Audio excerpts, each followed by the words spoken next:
Mesdames et messieurs, bonjour. Dans cette émission, nous allons voir l'importance de la lecture dans le cadre du bégaiement.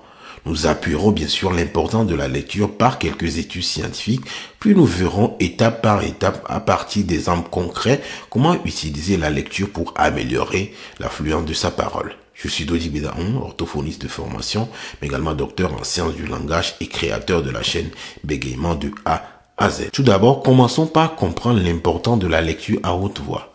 Il faut noter que la lecture à haute voix renforce notre prononciation, c'est-à-dire notre capacité à articuler correctement. Elle renforce également notre débit, c'est-à-dire la vitesse avec laquelle nous articulons.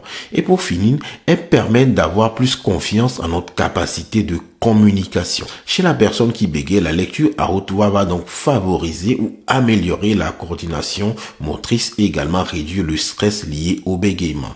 Et pour finir, elle stimule notre cerveau et améliore l'imagination. Pour appuyer ces affirmations, nous allons citer quelques études. Par exemple, une étude réalisée en 2017 permet de noter que les personnes qui bégayaient avaient moins d'afflux sanguin dans les zones du cerveau spécialisées dans la production de la parole. Ces chercheurs suggèrent donc qu'une activité de lecture pourrait stimuler ces zones et ainsi améliorer la fluidité de la parole. Une autre étude réalisée en 2011 ayant comparé le bégaiement neurologique et le bégaiement développemental a fini par proposer la lecture à haute voix comme piste de rééducation. Selon ce chercheur, la lecture à haute voix permet de travailler les différents niveaux de traitement du langage, mais également de renforcer les connexions neuronales impliquées dans la parole. Maintenant que vous avez compris l'importance de la lecture, voyons maintenant comment l'utiliser pour en tirer le meilleur parti. La première étape est le choix du test. Il est important de choisir un test qui vous intéresse réellement. Vous pouvez choisir soit la poésie, le théâtre ou le roman. La troisième étape est la lecture du test. Il est important de lire le test avec une voix modulée, mais également de manière normale. C'est-à-dire, lisez lentement le test en vous concentrant sur la prononciation et sur l'articulation du mot.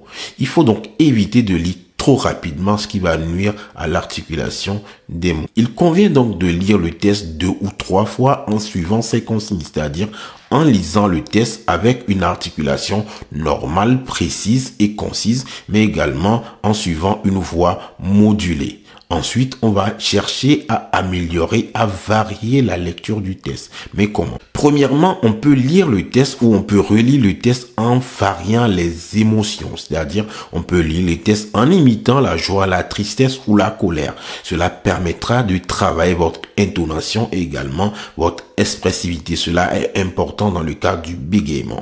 Deuxièmement, on peut également relire le test en variant la hauteur de la voix. La hauteur de la voix, c'est quoi? C'est le caractère grave ou aigu de la voix. Par exemple, quand je parle comme ça, ma voix est aiguë. Mais quand je parle comme ça, ma voix est grave. Donc, on va essayer de lire le test en variant la hauteur de la voix, ce qui permet de travailler bien sûr l'articulation, mais également la respiration. Troisièmement, on peut lire également le test à haute voix en utilisant des accessoires. On peut par exemple utiliser des lunettes, on peut utiliser une casquette, on peut également utiliser un micro par exemple. Cela permet bien évidemment de travailler sa posture mais également sa gestuelle. Pour finir, il est important de noter que la lecture à haute voix peut également être utilisée chez les personnes qui ne bégayent pas en lisant. Sachez que cet exercice va permettre d'améliorer d'autres aspects de la parole comme la gestualité, la posture, mais également la respiration, ces aspects qui sont importants dans la parole. Voilà, mesdames et messieurs, ce sera tout pour aujourd'hui. Si vous avez aimé cette émission, mettez un pouce. Vous pouvez vous abonner si ce n'est pas encore le cas. Et à la prochaine pour une nouvelle vidéo. Au revoir.